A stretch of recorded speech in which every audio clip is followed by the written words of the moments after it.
بسم اللہ الرحمن الرحیم۔ صبح طلوع ہوئی تو ہمس جلے ہوئے کھنڈروں میں تبدیل ہو چکا تھا۔ وہاں کوئی مسلمان زندہ نہیں رہا تھا۔ بڑی مسجد کے مینار کھڑے تھے۔ خطیب اور اس کے ساتھی مقابلے کے بغیر شہید ہو گئے تھے۔ اس وقت ویرا تبریز کو ساتھ لیے صلیبی فوج کی خیمہ گاہ تک پہنچ چکی تھی۔ تبریز کا دماغ بیدار ہو گیا۔ اس نے ویرا سے پوچھا کہ وہ یہاں کیا لینے آئی ہے۔ ویرا نے اس کے وسوسے اپنی زبان کے کمان سے رفع کر دیے۔ اسے ایک طرف کھڑا کر کے اس نے ایک کماندار سے بات کی۔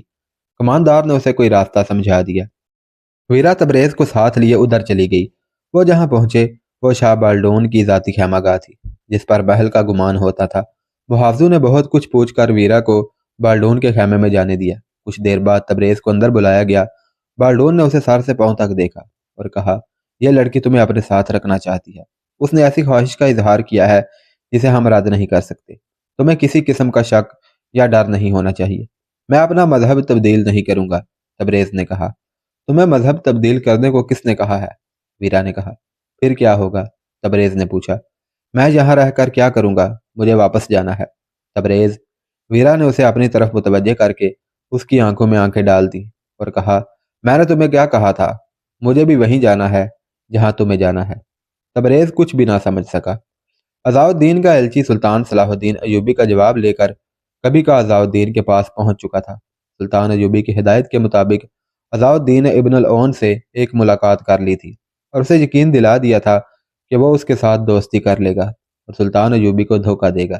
اس نے ابن العون کو ایسے سبز باغ دکھائے تھے کہ وہ پوری طرح اس کے جھانسے میں آ گیا تھا۔ اس کے بعد ابن العون اسے ملنے کارا حصار آیا تھا۔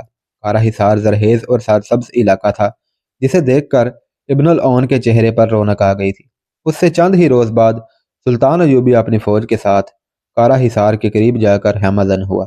اس کی فوج تھکی ہوئی تھی لیکن وہ آرام میں وقت ضائع نہیں کرنا چاہتا تھا۔ یہ خطرہ بھی تھا کہ حملے میں تاخیر ہو گئی تو ابن العون کو فوج کی آمد کی خبر مل جائے گی۔ اسے توقع تھی کہ ابن العون کے ساتھ بڑا سخت مقابلہ ہوگا۔ اس خطرے کے پیش نظر اس نے حلب کی فوج کو بھی بلا لیا تھا۔ یہ اس معاہدے کے تحت تھا جو سلطان ایوبی نے الملک صالح کو شکست دے کر اس کے ساتھ کیا تھا۔ آدھی رات سے کچھ دیر بعد سلطان ایوبی نے اپنی فوج کو یلغار کے لیے کوچ کا حکم دیا۔ انٹیلیجنس رپورٹوں سے معلوم ہو گیا تھا کہ آرمینیوں کی چوکیاں کہاں کہاں ہیں اور ان میں کتنی کتنی نفری ہے۔ نفری جتنی بھی تھی وہ بے خبر پڑی تھی۔ عزاء الدین کی طرف سے تو انہیں حملے کا خطرہ ہی نہیں تھا، اور سلطان ایوبی کا وہاں اتنی خاموشی سے پہنچ جانا ان کے وہم و گمان میں بھی نہیں آ سکتا تھا۔ سلطان ایوبی کی یلغار سہ طرفہ تھی۔ ہر حملہ آور کالم کے ساتھ عزاء الدین کے مہیا کیے ہوئے گائیڈ تھے۔ سلطان اس کالم کے ساتھ تھا جس نے نہر الاسود یعنی دریائے سیاہ کی طرف سے حملہ کرنا تھا۔ یہ دریا ابن العون کے ملک کی سرحد تھا۔ اس پر کشتیوں کا پل بنا ہوا تھا۔ دریا کے کنارے آرمینیوں کا قلعہ مہادت الاحزان تھا۔ ابن العون اسی قلعے میں مقیم تھا۔ اسے سر کرنے سے تمام تر علاقہ فتح ہو سکتا تھا، اسی لیے سلطان ایوبی اپنی فوج کے اس کالم کے ساتھ رہا۔ اس کی قیادت سلطان ایوبی کا بھتیجا فرح شاہ کر رہا تھا، جو غیر معمولی طور پر بہادر اور حرب و ضرب کا ماہر تھا۔ دوسرے دو کالموں نے چوکیوں پر حملے کر کے دشمن کی فوج کو ہلاک یا قید کر لیا اور چوکیوں کو آگ لگا دی۔ دہشت پھیلانے کے لیے بعض بستیوں کو بھی آگ لگا دی گئی۔ ابن العون کی آنکھ اس وقت کھلی جب سلطان ایوبی کا جانباز کمندے پھینک کر قلعے کی دیواروں پر چڑھ گئے تھے اور منجنیکو سے وزنی پتھر پھینک کر قلعے کا دروازہ توڑا جا چکا تھا۔ قلعے میں فوج سوئی ہوئی تھی۔ ابن العون دوڑ کر قلعے کے ایک مینار پر گیا۔ دور اسے آگ کے شعلے نظر آئے۔ وہ ابھی سوچ بھی نہ پایا تھا کہ یہ کیا ہو رہا ہے اور وہ کیا کرے کہ سلطان ایوبی کا ایک جانباز جیش اس پر ٹوٹ پڑا۔ اس کے محافظوں نے مقابلہ خوب کیا لیکن مارے گئے اور ابن العون کو قید کر لیا گیا۔ صبح طلوع ہو رہی تھی جب ابن العون کو سلطان ایوبی کے سامنے کھڑا کیا گیا۔ سلطان ایوبی حکم دے چکا تھا کہ قلعے کو مسمار کر دیا جائے۔ اس کی فوج اس کام کے لیے کافی نہیں تھی۔ عزاء الدین بھی سلطان ایوبی کے ساتھ تھا۔ سلطان ایوبی کے کہنے پر ابن العون کے ہر طرف قاصد اس حکم کے ساتھ دوڑا دیے گئے کہ تمام فوج ہتھیار ڈال کر قلعے کے قریب آ جائے۔ فوج کے آنے تک سلطان ایوبی نے عزاء الدین کے کہنے پر ابن العون کے ساتھ صلح کی شرائط طے کر لی۔ ان میں ایک یہ بھی تھی کہ ابن العون اپنی آدھی فوج سلطان ایوبی کے حوالے کر دے۔ دوسری یہ کہ ابن العون کی فوج کی حد مقرر کر دی گئی۔ تیسری یہ کہ ابن العون سالانہ جزیہ دیتا رہے۔ اور ایسی چند شرائط تھیں جنہوں نے ابن العون کو برائے نام حکمران رہنے دیا۔ جب ابن العون کی فوج ہتھیار ڈال کر قلعے کے قریب اکٹھی ہو گئی تو سلطان ایوبی نے اس فوج کو حکم دیا کہ قلعے کو اس طرح مسمار کر دے کہ اس کا یہاں نشان بھی نہ رہے۔ شکست خوردہ فوج نے اسی وقت قلعہ مسمار کرنا شروع کر دیا اور سلطان ایوبی اپنی فوج کو مصافہ نام کے ایک گاؤں کے قریب لے گیا۔ اس نے حلب کی فوج واپس بھیج دی اور اپنی فوج کو آرام کی لمبی مہلت دی۔ ابن العون کی جو آدھی فوج اس نے لے لی تھی وہ آزاد دین کو دے دی، مگر سلطان ایوبی کو معلوم نہ تھا کہ اس کی فوج کی خیمہ گاہ جو سلسلہ کوہستان کے دامن میں ہے، اس کے اندر اور اس کی بلندیوں پر بالڈون کی فوج آ چکی ہے اور وہ عقاب کی طرح اس پر جھپٹنے کو پر تول رہی ہے۔ سلطان ایوبی نے اس علاقے میں دیکھ بھال کی ضرورت محسوس نہیں کی تھی کیونکہ اسے کسی فوج کا خطرہ نہیں تھا۔ تقریباً تمام مورخوں کی تحریروں سے حیرت کا اظہار ہوتا ہے۔ سلطان ایوبی نے عزاء الدین کے پیغام پر کیوں اپنا اتنا بڑا پلان تبدیل کر کے ابن العون جیسے غیر اہم حکمران پر فوج کشی کی، جس میں اس نے بے شک فتح حاصل کی، لیکن جو وقت اور جو فوج ضائع ہوئی اس کی قیمت زیادہ تھی۔ ارنول نام کا مورخ لکھتا ہے کہ سلطان ایوبی ارد گرد کے خطروں کو کم کرنا چاہتا تھا۔ اس وقت کے واقعہ نگار جن میں اسد الاسدی قابل ذکر ہے لکھتے ہیں کہ سلطان ایوبی عزاء الدین کا پیغام پڑھ کر جذبات کے غلبے میں آ گیا تھا۔ بہرحال جنگ کے ماہرین نے سلطان ایوبی کے اس حملے کو سراہا نہیں۔ وہ لکھتے ہیں کہ سلطان ایوبی کو معلوم تھا کہ قریب ہی کہیں شاہ بلڈون کی فوج ہے جو سلطان ایوبی پر اس وقت حملہ کر سکتی تھی جب وہ ایک ہی رات میں حاصل کی ہوئی فتح کے بعد کے انتظامات میں مصروف تھا۔ مورخ اس پر بھی حیران ہے کہ بالڈون نے اپنی فوج کو اس وقت پہاڑی علاقے میں جنگی ترتیب میں پھیلا دیا تھا جب سلطان ایوبی کی فوج پہاڑیوں کے دامن میں خیمے گاڑ رہی تھی۔ شاہ بلڈون نے حملے میں تاخیر کی، کسی بھی مورخ کو معلوم نہیں کہ یہ اس کی شاہانہ حماقت تھی یا کوئی مجبوری۔ اگر وہ اسی وقت حملہ کرتا تو سلطان ایوبی کی حالت وہی ہوتی جو رملہ میں ہوئی تھی، شکست اور پسپائی۔ سلطان ایوبی کو وہاں ہیمہ زن ہونے کے بعد بھی پتہ نہ چلا کہ شاہ بلڈون اس کے سر پر بیٹھا دان تیز کر رہا ہے۔